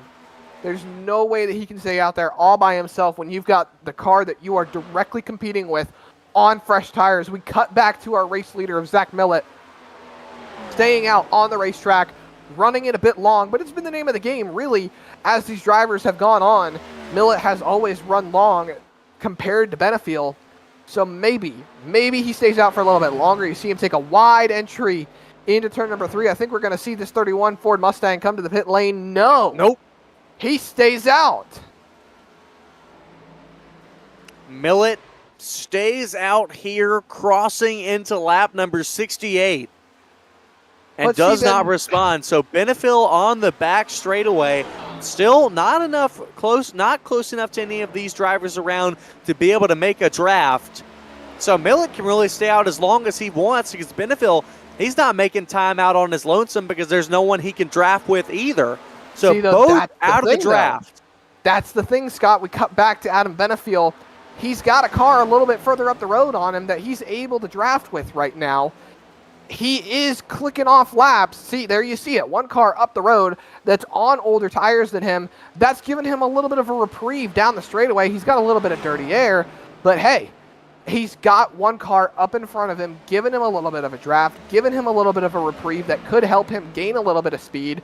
It ain't much, but any gains, whether they be big or small, could potentially help with giving Adam Benefiel a leg up on Zach Millett. Well, and Millett thinks about it now. He's in the pit lane this time, rolling down the lane. Again, has to be clean into his box. The last stop of the night, Benefiel was in and out, all clean. Millett stops right on the knocker, and he is there, right, going to do it. Right sides, then left sides. A little bit of fuel. No, only right sides. So going to use a little bit less time in the box here. But Benefiel did the exact same thing. Down the straightaway, there it is. The race off the pit lane into turn number 1, 3 wide. And the race lead now goes to Adam Benefiel. Cold tires are going to be the problem for Zach Millett as he comes out of the pit lane, gets in front of the lap car. That was the 07 of Brown, who is now still 1 lap down. Millett now in the second spot. Benefiel retakes the race lead. The cold tires are going to try to come up to temp for that 31, and he's losing ground. He gets sideways coming off of turn number 2. Man, that was quite a move there. I mean, did you see the 83 absolutely send it into turn number 1 on the inside of Jeremy Brown, trying to get back in front of Zach Millett. He completes it. Now Millett 0.4 of a second back. Benefiel trying to go down to the bottom and break the draft, but Millett will follow. 11 laps to go after they cross the start-finish line. The race leader, still Kevin West. He's got 0.8 up on Cardenius. Those drivers have been the ones that have stretched it out. This is where we start to fall into the fuel strategy. Do Kevin West and Dylan Cardenius try to save as much fuel as they possibly can? They were the ones that pitted the most off-cycle. They stretched the fuel as long as they could. This is the fight you're looking at right now for your respective race lead once pit stops cycle through. So the only problem is, will they cycle through as intended? Well, right now I'm looking at it, and Kevin West came in 19 laps ago, but Cardenius came in 17 laps ago. And look at this. Joseph Tucker sitting in 4th, pitted. Let's see, now it was just 16 laps ago. Now it's 17. So I think Joseph Tucker has the best opportunity to be able to save fuel, but Kevin West is definitely going to have to pit. But Cardenius and Tucker have a chance of being able to have saved that fuel, because that would mean Joseph Tucker right now, 17 laps complete, would only have to make it 8 more laps. So that's 20. That's 27. There's 26. So he can make Kevin West. If I was Kevin West, I would get out of the lead right now. I'd fall behind those guys that are directly behind. Well, you can't fall behind Tucker because Tucker's going to stay out too. That is true. You're committed. You're committed at this point. Save the tires, save the fuel. Stick with that 39. We've seen how hard it is to make those passes. I think you've made your bed. You got to lie in it. Heading to the pit lane, Gary Bowman. Yeah, I think all these drivers that might stay out here have made their bed. They have to lie in it. West is going to stay out front, Tucker and Cardenius. but I think Tucker has the best opportunity to be able to make it. Now, Tucker has to be careful because West in front of him has 3 laps less fuel. If he runs out, Tucker has to be careful as to not slam into the back of him. There you see Adam Benefiel and Zach Millett just out of the right-hand side of your screen. They're closing in on this race for the lead. Their tires are definitely proving to be a deciding factor with catching up to these 3 leaders right here. All of them trying to stretch their fuel to the end. We've got 8 laps to go when we hit the start-finish line here at Pocono Raceway. We hope you're on the edge of your seat here at Pit Stop TV because this race is really starting to heat up a little bit more as we close in on the waiting stages, the waiting laps of this event. Cardenius falling back a little bit further from his top 2. He taps the wall down the straightaway, and I'm going to quote Andrew Cardinale IV here as we've got a race for the lead. The one thing that would change this race up would be a caution, and I am the chaos bringer tonight. I wouldn't mind seeing a caution. Now, hold on. West is slow. Is he out of gas? No. He just had a problem there into turn number 1. That gave Tucker a huge lead over those other 2 that are trying to stay out and have saved fuel so far. So West now 1 second back from Joseph Tucker is going to try to get the draft and get back up to Tucker. But again, Tucker has 3 laps more fuel than Kevin West and 1 more lap than Dylan Cardenius. The crazy thing is that these drivers are actually ticking off laps that are relatively quicker than Benefiel and Millett. Obviously, Millett and Benefiel have been closing in, but now these guys are a little bit more separated. It's going to make closing in a heck of a lot easier. The lap times last time by did not prove beneficial for those top 3. In fact, Benefiel and Millett were both miles quicker by over a second than those guys up at the front of the field. So there is some separation going on now between the top 3 at the moment. West is trying to save fuel. He knows he's 3 laps shorter than these 2 ahead of him. He knows, I think he knows he might not make it. And so he's trying to save enough to be able to make it, but he's going to have to give away the race lead like he did to be able to make it to the end without running out. Meanwhile, this is Benefiel and Millett currently running 4th and 5th. And man, I am so excited. Kevin West comes to the pit lane. Knows he's not going to make it, has to bring it to pit road. Smokes the tires coming in. He's able to hang on to it. No black flag for that 0-1.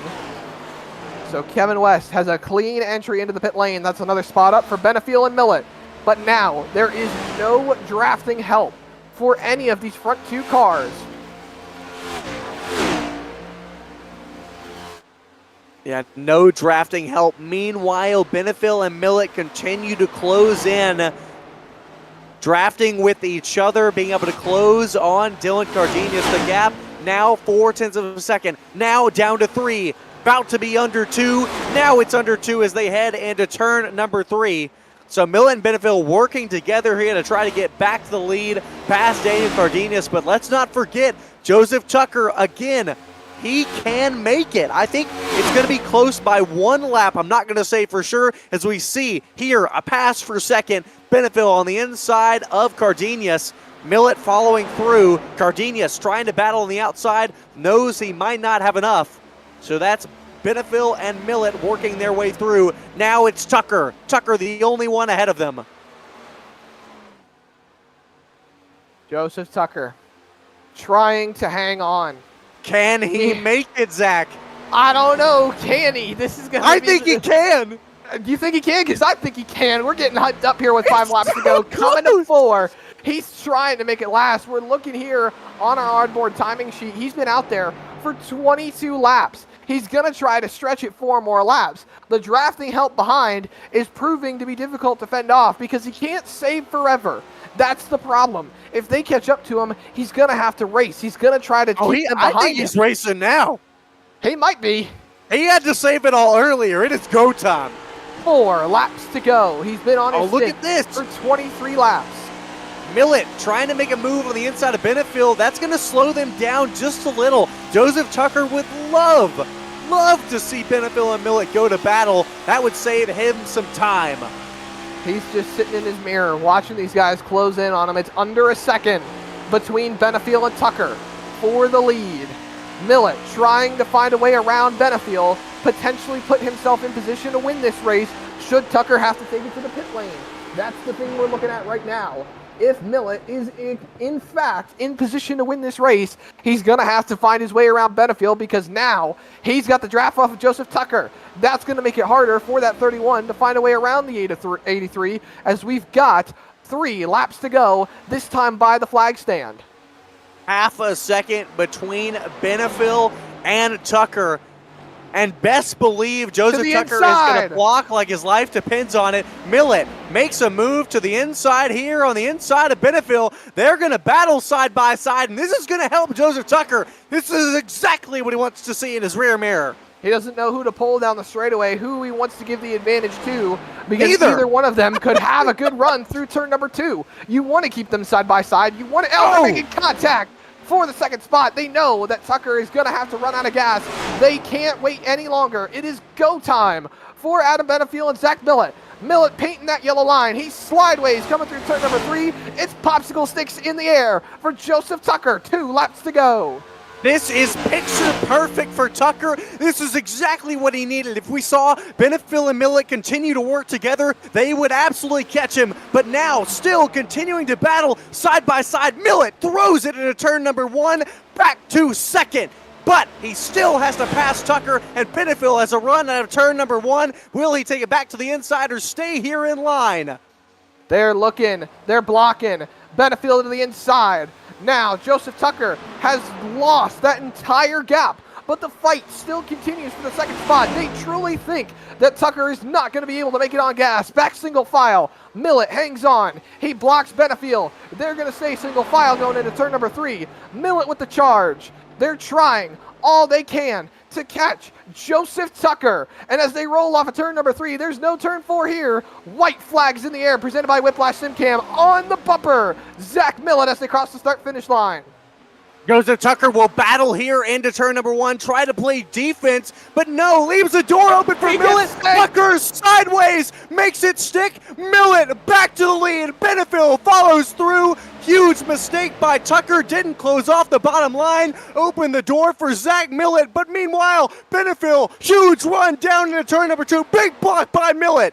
Millet throws the defense going into the tunnel turn. They're going to make a little bit of contact, sliding into turn 2. He runs it a little high, does not get the run that he wants. Here comes Benefiel, a big block into turn number 3. They're fighting, they're slugging it out as they go into the turn based off Milwaukee Mile. They're side by side for the race lead. I don't know about you, Scott, but I'm standing. I'm ready for it. They're coming off of turn 3 to the start-finish line. Checkered flag in hand. They're racing for it, but it's going to be no dice. Zach Millet wins here at Pocono.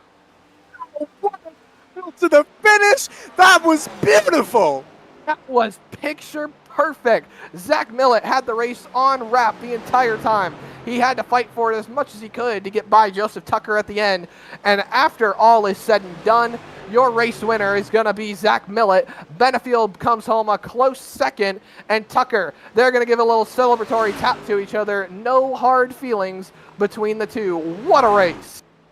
I mean, that was excellent. I mean, if you thought this race was boring, well, at some points it might have been, but those last 5 laps were some of the best I have seen in all of my broadcasting career.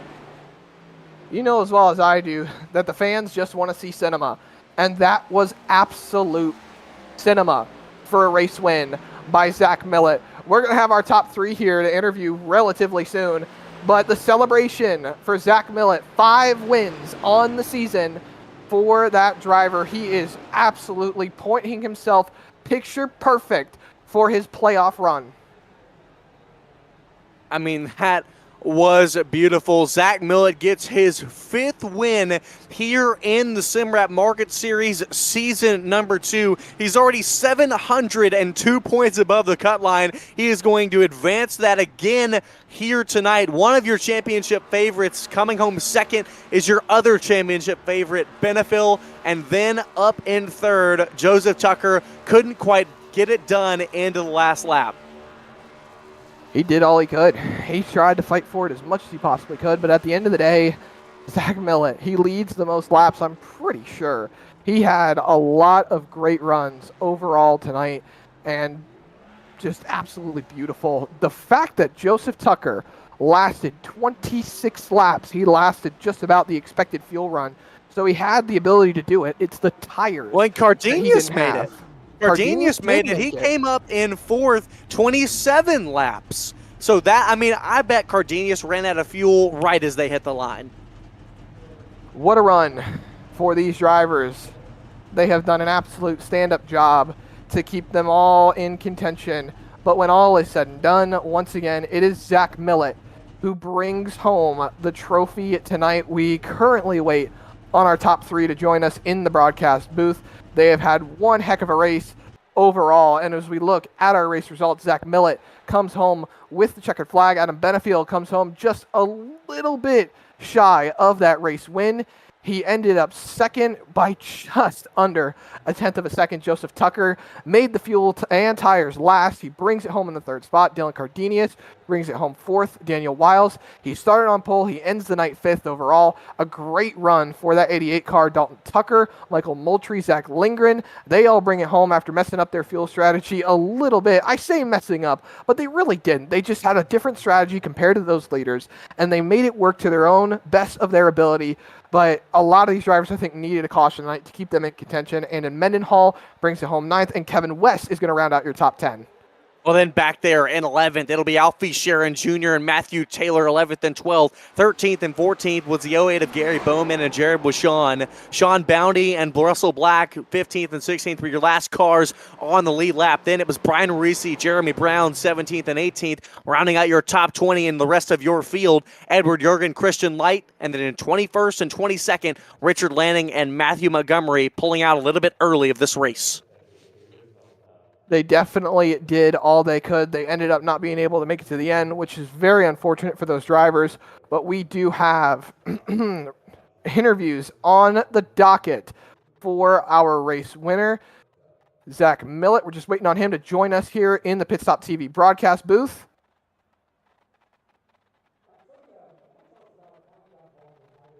Here he is. Zach Millett. You're a little bit of the Discord soundboard playing over as he joins us in the broadcast booth. But Zach Millett, you pulled it off, man. You did a great job to get back to the race lead. The pit strategy definitely worked in your favor tonight, and you were able to bring it home in the top spot. Man, I'm out of breath. The last few laps there with Adam and Tucker, I mean, that was absolutely insane. It was a blast running with Adam most of the race, pretty much every lap of the race.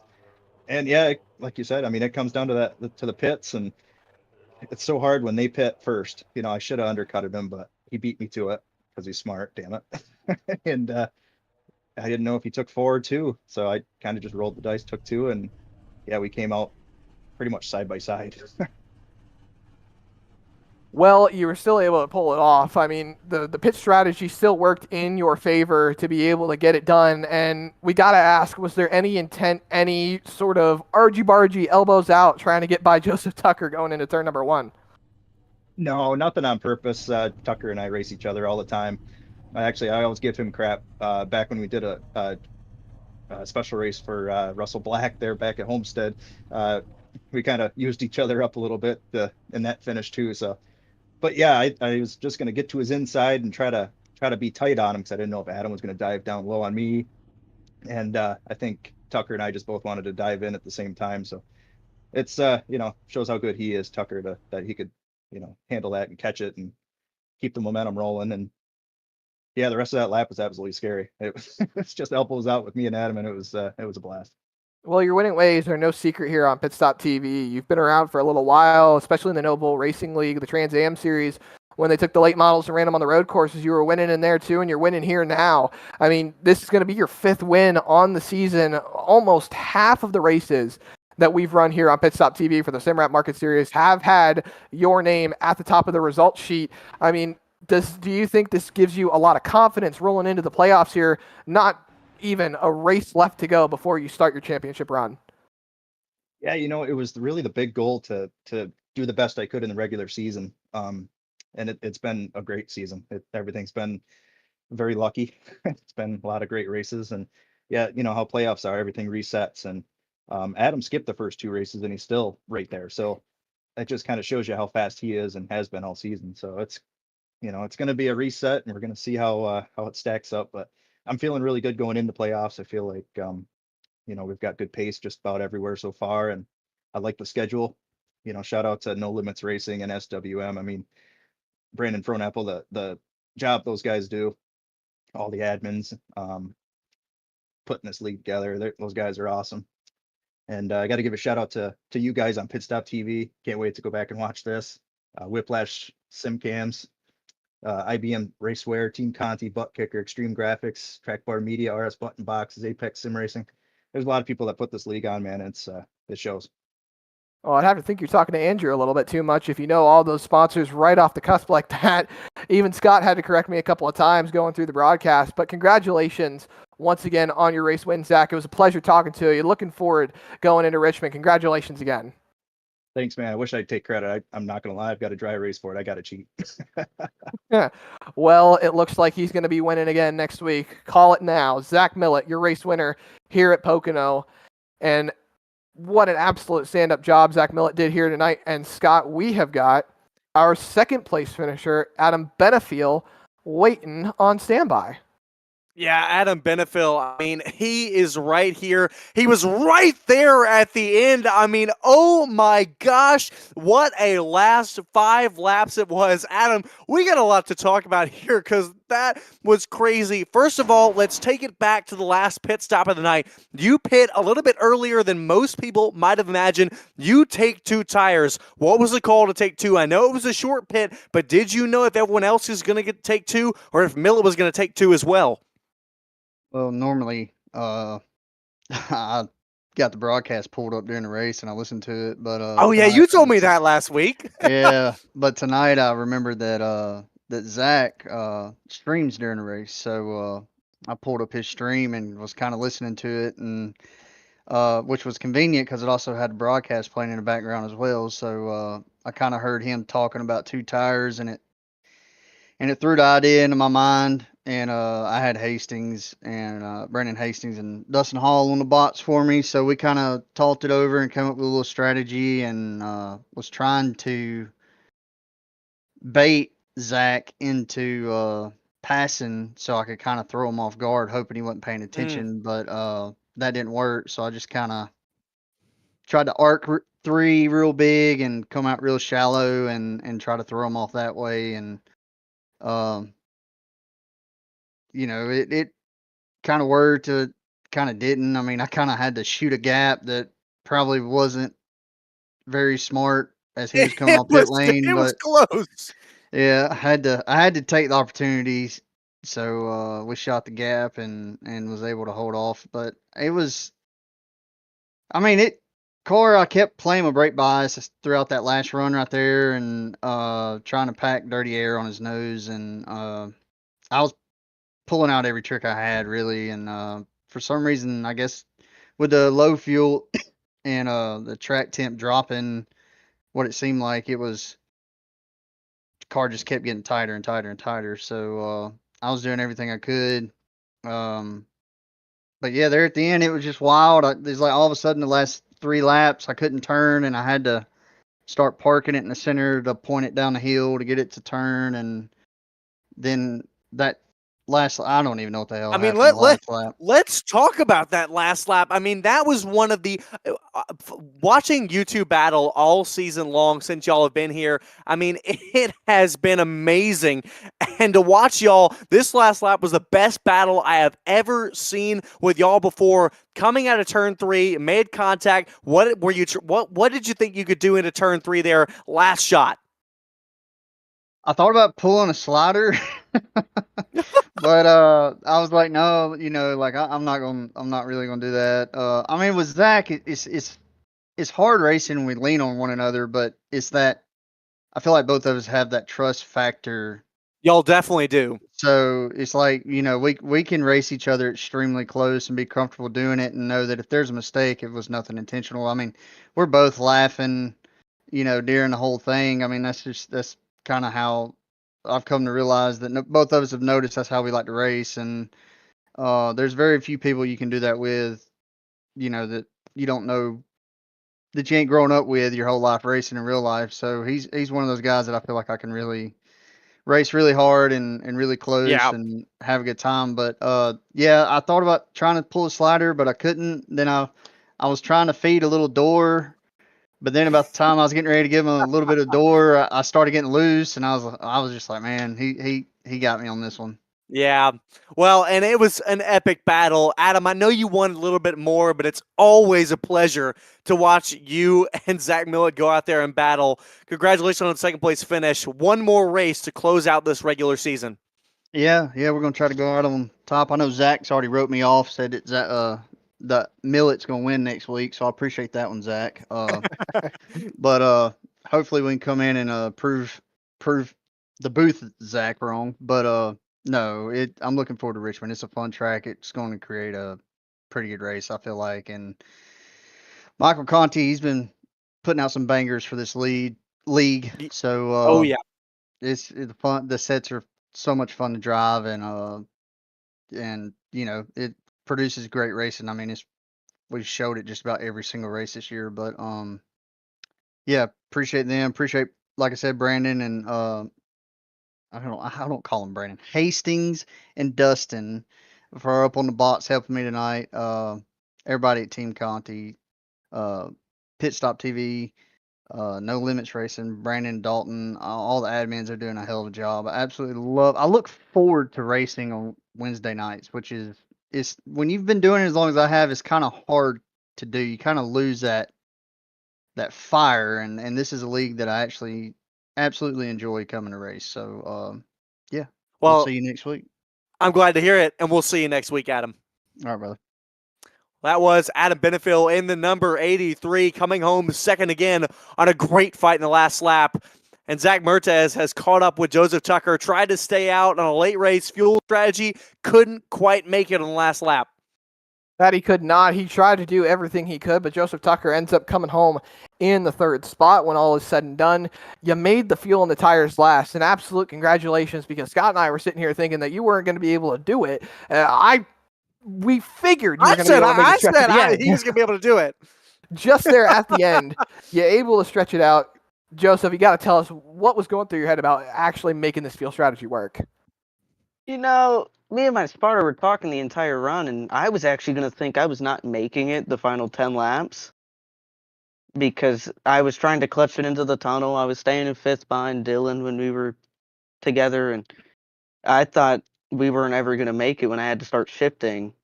And surprisingly, we made it, and that's impressive. You know, coming from lap 54 and all the way here, it's fun battling with Adam and Zach. Turn one was a whole different story, man. That must have been payback for Olmsted, but it was fun. Well, Zach Millett said that there was no intent there to get into you, to wreck you, move you out of the way like that. It was a fun race overall. You guys managed to put on a great show those last 5 laps, keeping us all on the edge of our seat. I mean, did you think at any point in time when you took that white flag going into turn number 1, did you think, well, maybe, just maybe I got a shot at this win? I did for a minute. When Zach was pushing me down the entire front stretch, I was like, he might just let me have this. And then he got side by side with me, so I was trying to take the normal corner, and unfortunately he was there still, because we were talking about it earlier. If Adam wasn't there, we would have both turned in at the exact same time, and he would have leaned on me. But it was fun actually being able to contend for the top 3 off of just my fuel strategy and what I could do, because that's something I never thought I could do. So yeah. Well, when the racing is all said and done, you still bring it home in the 3rd spot. You led 10 laps. It's going to be a solid points day, and it's going to help you keep your run into the championship a lot better off than the rest of these drivers. I mean, do you think rolling into Richmond next week that you're going to have a shot at winning this race? I know some people are already a little irritated that I've already written them off and Zach Millett's going to win, but I mean, do you think overall going into Richmond that it's going to be a good chance for you, that the short track is going to prove to be beneficial for your driving style? I think Richmond will. I'm always good at short tracks. New Hampshire I was going to be good at until we had technical difficulties and issues with the pedals and all that. But I think at Richmond we're going to have a shot at winning, or a top 3 at that. So I think if we can get over there, we're fine. Well, when all is said and done, once again, you brought it home in the third spot. You did a great job holding on to it today. Congratulations, and we look forward to seeing you next week. Congratulations again. Thank you. And that was your third place finisher, Joseph Tucker, bringing it home. And I gotta say, Scott, it's been a topsy-turvy race, a caution-free race for these guys. They all were able to make it to the end of the checkered flag, except for maybe a few stragglers that ended up having some difficulties that put them towards the end. And I mean, all things considered, Scott, what are your thoughts coming out of Pocono? Golly, I mean, we knew it was going to be a long race, and we knew it was going to run pretty green most of the race. And at first, I was sitting here and I was like, well, I mean, this is one of those races where passing can be difficult. It's one of those races that can be on the little more stale side. But man, once we got into that fuel strategy, those last 5 laps were some of the best I've ever gotten to call, and that made up for absolutely everything.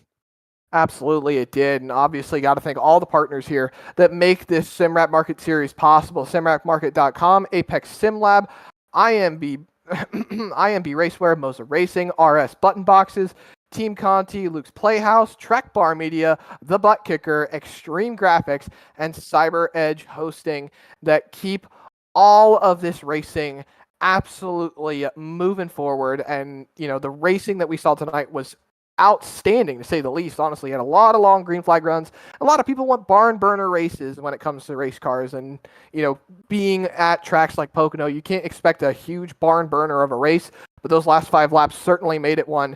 And I'm all for fuel saving, fuel mileage, and just really coming down to race strategy.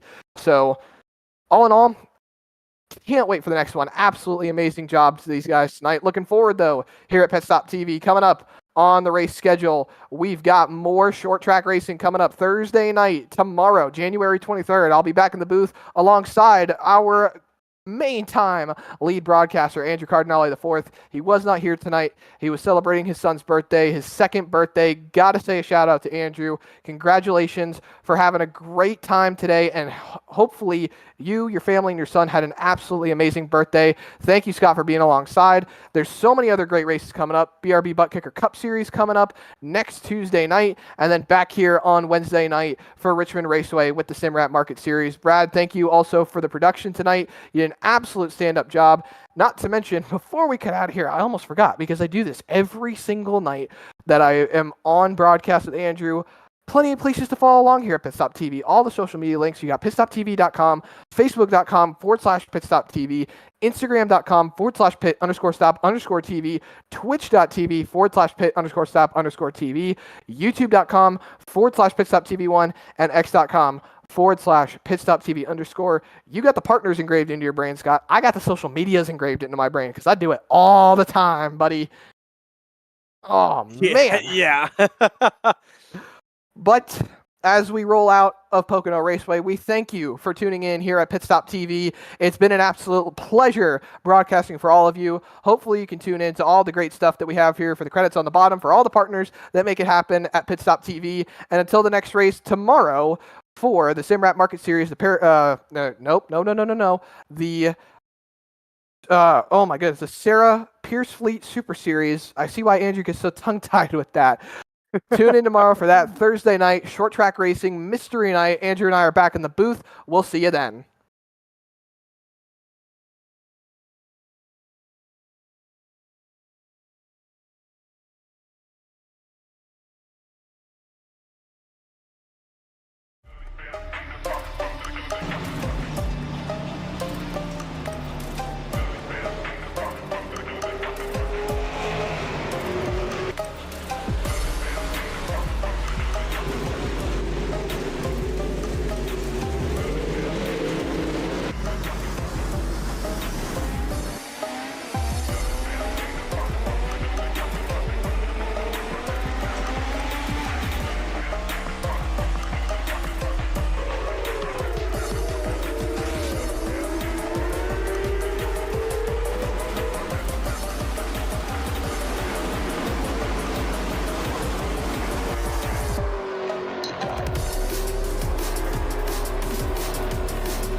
A new wave has formed for Season 2, an epic tour that ends with a new legacy. The OGs are back, ready to defend their legacy, while fresh meat joins the competition, eager to make their mark. Who is willing to battle door-to-door and conquer 2024? Buckle up, because the season of a lifetime is among us.